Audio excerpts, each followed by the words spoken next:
Estimados filhos e filhas, hoje nós estamos celebrando, neste primeiro final de semana de agosto, mês vocacional, de forma muito especial, estamos rezando e refletindo sobre a vocação sacerdotal. E hoje, unido ao mistério da transfiguração, vamos meditar sobre o sacerdócio a partir do grande mistério da transfiguração. Jesus, nosso Senhor, chamou consigo Pedro, Tiago e João. Jesus chamou homens para estar com ele. Chamou homens dentre os 12, 3 para subir esta montanha santa e sagrada, o Monte Tabor. Dessa maneira fica de forma muito clara e explícita que Jesus separa dentre todos os seus discípulos 12 homens, separa para si aqueles que ele quis, como diz o evangelista quando relata o momento do chamado da vocação dos 12. Jesus chama os 12 para uma intimidade com ele, para estar com ele. Por isso, a montanha sendo o lugar da oração, o lugar do encontro com Deus, Jesus revela, chamando Pedro, Tiago e João, que o sacerdote é, antes de tudo, um homem da oração. O padre não é um homem que faz coisas, o padre é um homem que é. Jesus chamou para estar com ele, fazer-se com ele, permanecer com ele antes de qualquer outra coisa. No dia da nossa ordenação, nós prometemos ao bispo que iremos rezar a liturgia das horas, que consiste em um ofício das leituras na parte da manhã, com uma leitura do Antigo Testamento ou do Novo, unida a uma leitura de um santo padre da igreja, ou de algum documento da igreja, mais 3 salmos e uma oração. Depois, logo em seguida, a oração das laudes, com mais um hino, mais 3 salmos, mais leituras e mais oração e preces. Meio-dia, mais 3 salmos, mais uma oração, mais uma leitura. No fim do dia, nas vésperas, mais um hino, mais 3 salmos, mais leitura, mais preces. E de noite, antes de dormir, mais 1 ou 2 salmos, leitura e oração. Isso nós prometemos para a igreja, por quê? Porque a liturgia das horas é a oração que o sacerdote faz pelo povo. Porque Jesus chamou o padre para estar consigo. A primeira missão do sacerdote é rezar pelo povo a ele confiado. Repito, o padre é um padre quando ele se entende quem ele é, não o que ele faz. O padre não é um ativista religioso que faz um monte de coisas. O padre é, antes de tudo, aquele que foi chamado a subir a montanha com Jesus para estar com ele e rezar pelo seu povo. Fora a missa que o padre celebra todos os dias pelo povo, fora o terço, fora as outras orações que o sacerdote faz durante o dia em favor de vocês, em favor do povo. O padre foi chamado para estar com Jesus, rezando e intercedendo pelo povo. Depois, nesta mesma montanha, Jesus se revela como Deus. Na sua natureza humana, ele deixa refulgir a sua divindade. As suas roupas se tornam brancas, a sua pele fica translúcida em forma de luz, ou seja, Jesus se revela como Deus para aqueles 3 homens, Pedro, Tiago e João. Desta maneira, o sacerdote é um homem chamado a contemplar Jesus, a contemplar a verdade, a ter a intimidade com Deus, contemplando as verdades da fé, saber transmiti-las ao povo. Antes de o padre abrir a boca aqui, ele tem que estar aos pés de Jesus, contemplar a verdade, para depois dizer ao povo sobre esta verdade. Desta maneira, o padre é chamado a contemplar a revelação e transmitir esta revelação até o seu povo. Meus irmãos, logo em seguida, no momento da transfiguração, aparecem junto de Jesus Moisés e Elias. Moisés como um resumo de toda a lei do Antigo Testamento, que agora encontra sua plenitude e cumprimento em Jesus, e Elias, como o primeiro dos profetas, o maior dos profetas, que agora também, representando a todas as profecias, apontam o cumprimento delas em Jesus. Por isso que eles estão ali, representando todo o Antigo Testamento. Desta forma, nós temos na montanha sagrada todo o Antigo Testamento e o Novo Testamento com o próprio Jesus Cristo. E do céu vem uma voz: escutai este meu filho. Escutai o meu filho amado. O Pai pede que o sacerdote seja um homem que escute Jesus, que vem nos revelar o rosto do Pai. O padre é chamado a entregar ao povo a palavra de Deus, escrita no Antigo e no Novo Testamento, e a transmitida na tradição. O padre não tem uma palavra própria. O padre tem sempre a palavra da igreja. O padre não tem opiniões próprias referentes à fé e à moral. A opinião do padre é a opinião da igreja. O padre Lucas pode dizer o que ele gosta de comer ou não comer, o time que ele gosta de torcer, que no caso é o Inter. O padre pode dizer qualquer outra coisa de gosto pessoal. O padre pode. A cor que ele mais gosta, a roupa que ele mais gosta, ele é livre. Mas quando se trata da palavra de Deus, escrita ou transmitida, o padre não tem palavra própria e não pode ter. Porque ele está aqui para falar em nome da igreja, não em nome próprio. O padre está aqui para ensinar o depósito da revelação. O padre não está aqui para falar da natureza.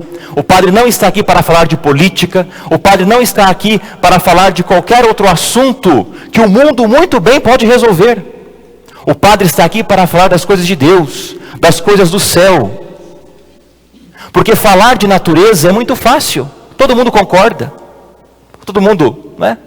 Ok, vamos salvar os animais. Todo mundo concorda. Agora, quando nós pregamos a palavra de Deus, que exige conversão pessoal, às vezes tem que se indispor para falar aquilo que Jesus está dizendo aqui, então às vezes prefere-se não falar. Vamos falar de assuntos gerais, porque falar do Evangelho é um pouco complicado. E então os padres muitas vezes se diluem com o mundo e não tem mais uma palavra para dizer. Porque essa palavra se tornou uma palavra sossa. Porque é uma palavra que o mundo inteiro pode dizer. O padre está aqui para ensinar a verdade, a palavra de Deus, e não outras coisas. O resto vem por acréscimo. Mas primeiro o padre está aqui para transmitir a verdade da fé, a integralidade da fé. Aquilo que as pessoas não é que o que elas querem ouvir. Vocês não vêm à igreja para escutar o que vocês querem ouvir. Vocês vêm à igreja para escutar o que vocês precisam ouvir. O que Jesus está dizendo. O que é a palavra de Deus. O que o Evangelho, o que a doutrina nos ensina. E mudar de vida. A missa não é um grande encontro de coaching. Que você vem aqui para se sentir bem. Que você vem aqui para se realizar. Para ouvir palavras positivas. Às vezes sim. Mas muitas vezes o Evangelho vai exigir conversão, mudança de vida. E por isso nós estamos aqui. E o padre está aqui para ser o porta-voz desta palavra da verdade. Se nós estamos hoje nessa igreja, 2000 anos depois, lendo este Evangelho, é porque em 2000 anos, bispos e padres guardaram o depósito da revelação para nós. E por isso hoje estamos aqui e podemos ouvir o Evangelho. Porque homens transmitiram, geração após geração, os ensinamentos integrais de Cristo. E por isso hoje podemos usufruir desta palavra da verdade. Por isso São Pedro vai dizer na segunda leitura: caríssimos, não foi seguindo fábulas habitualmente inventadas que vos demos a conhecer o poder e a vinda de nosso Senhor Jesus Cristo, mas sim por termos sido testemunhas oculares da sua majestade. O que nós testemunhamos hoje é a palavra dos apóstolos, é o testemunho deles. Pedro está dizendo a nós, não foi seguindo fábulas inventadas que nós vimos Jesus na montanha sagrada. Foi de verdade, eu vi, eu testemunhei. E hoje a igreja está aqui para dizer a mesma palavra. Nós testemunhamos a verdade. Os padres estão aqui para ensinar a verdade. Os padres estão aqui para testemunhar esta verdade, a verdade de Cristo. Depois, Jesus se aproximou, tocou neles e disse: levantai-vos e não tenhais medo. O sacerdote, desta maneira, é um homem que não pode temer o mundo e nem os homens, mas somente a Deus. O padre tem que ser um homem temente a Deus, assim como todos nós, mas o padre, por ser o pastor, por ser o primeiro, por ser o pai, é aquele que não pode temer. Não pode temer o mundo e não pode temer os homens. O padre não pode temer a cruz, o Calvário. Jesus se transfigurou para mostrar aos apóstolos que Ele é Deus e para que eles não se escandalizassem com a desfiguração da cruz. Por isso se transfigurou no Monte Tabor. O padre é um homem que não pode temer o sofrimento. Assim como um pai de família é o primeiro a dar a vida, é o primeiro a enfrentar os problemas, é o primeiro a não fugir, mas estar ali de pé, custe o que custar, defendendo a sua esposa, os seus filhos, os seus valores. O padre também é um homem que não pode se corromper com o mundo, não pode se corromper com a mentalidade do mundo, não pode ceder ao mundo para que a política da boa vizinhança o afague. Não. O padre, tomando a cruz com Cristo, é chamado a não temer. Jesus tocou neles e disse: levantai-vos, não tenhais medo. O padre é um homem que deve enfrentar o sofrimento, seja ele qual for e problema de qual tipo for, porque ele foi constituído para ser no meio do povo um sinal de Cristo, do Cristo inteiro, do Cristo sofredor e do Cristo glorioso. E depois eles descem da montanha. Quando Moisés subiu a montanha do Sinai, o povo estava no pé, esperando ele descer, e se corromperam, fazendo bezerro de ouro. Elias, que também apareceu na transfiguração, subiu no mesmo monte Sinai, recebeu a presença de Deus na brisa suave e desceu para corrigir o povo que estava no erro. Dessa maneira o sacerdote é chamado a descer da montanha sagrada e dar de comer ao seu povo, ao povo de Deus, dar o alimento pelos sacramentos. O padre acompanha a vida de vocês desde o nascimento e até depois da morte. Quando vocês nascem, quando nós nascemos, o padre nos batiza. Quando eu tenho que começar a me alimentar da fé, eu recebo a primeira comunhão. Quando eu estou maduro na fé, recebo o crisma do bispo ou do padre. Depois eu caso, o padre está ali para abençoar o matrimônio. Ou se eu vou ser padre, está ali o bispo para me ordenar padre. E quando eu estou caído pelo pecado, o padre está lá levantando a sua mão para perdoar em nome de Deus e da igreja. E quando eu estou à beira da morte, o padre está ali com o sacramento para me confortar e fazer a última viagem. E mesmo depois de morto, o padre oferecerá a missa em sufrágio da minha alma. O padre nos acompanha do nascimento até a nossa morte. Nós precisamos do padre. Nós precisamos da igreja, como dizia Padre Pio. Não é a igreja que precisa de mim, eu preciso dela. Se 24 mil pessoas em 3 passos pegassem o pão e dissessem: isto é o meu corpo, não aconteceria absolutamente nada. O padre tem um poder dado por Cristo que nenhum rei, imperador, presidente terá, que é perdoar os pecados e fazer descer à terra o Filho de Deus no pão e no vinho. O padre é feito para alimentar o povo de Deus. Nenhum sacramento destes que citei, o padre tem para si. O padre é para o povo. O padre não se administra nenhum sacramento. Ele é um vaso que se enche e se derrama. Não contém nada para si. Entrega tudo para os outros. O padre é para os outros.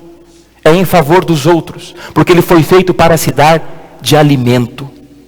A imagem que a igreja usa do pelicano é um animal que tira pedaços de si para dar para os filhotes comerem. Essa é a imagem do Cristo e do Padre. Arranca pedaços de si para dar aos filhos, para que comam. Então o Padre está descendo da montanha para receber de Deus os dons e entregar ao povo os seus mistérios, que caminha neste mundo, o povo peregrino. Por isso, o povo sempre espera do Padre uma palavra de Deus e da igreja. O povo não espera do Padre uma palavra própria e do mundo. O povo espera uma palavra de Cristo. Quão triste olharmos para trás e vermos que anos que se passaram, os padres, muitos deles, infelizmente, validamente ordenados, não estavam a serviço da palavra de Deus, mas instrumentalizaram a palavra de Deus. E a igreja, muitas vezes, serviu de um palanque político e ideológico. E nós, hoje, sofremos muito a consequência disso. E estamos pagando um alto preço por isso. Mas isso não significa que tem que ser assim. Porque a igreja de Cristo vive. O sacerdócio vive. E o demônio sabe disso. Por isso os padres são tão atacados. Porque o padre é o único capaz de tirar uma alma da boca do inferno e trazer para Deus, para pôr no céu. E o demônio sabe disso. Por isso, muitas vezes, quando os padres caem, os padres deixam o ministério, os padres saem, as pessoas falam, fofocam, falam mal. Tá vendo? Eu falei que aquele padre não sei o quê. Tá vendo não sei o quê. A pergunta que eu faço: quantas Ave-Marias você rezou por ele? Porque se o padre tem que rezar pelo povo 5 vezes por dia, a santidade de vocês depende da santidade do pastor, mas a santidade do pastor depende da santidade de vocês. Se vocês não rezarem pelos padres de vocês, os padres cairão. Aí é muito bonito a gente olhar, apontar o dedo e criticar o padre, mas quanto tempo do meu dia eu dedico para rezar pelo meu padre, pela conversão dele, para que ele fique em pé? Meus irmãos, a nossa igreja já sofreu demais e ainda está sofrendo. Isso não significa que ela terminará, que o sacerdócio desaparecerá, mas ele está sendo atacado e muito. E nós precisamos rezar muito para que os padres sejam fiéis a Deus, à igreja, à doutrina, aos sacramentos. Porque no mundo em que vivemos, hoje, dizer isso, até dentro da própria igreja, isso está sendo motivo de perseguição. Por isso rezem muito pelos padres, para que nós permaneçamos fiéis e para que vocês também, consequentemente, permaneçam fiéis. Louvado seja nosso Senhor Jesus Cristo.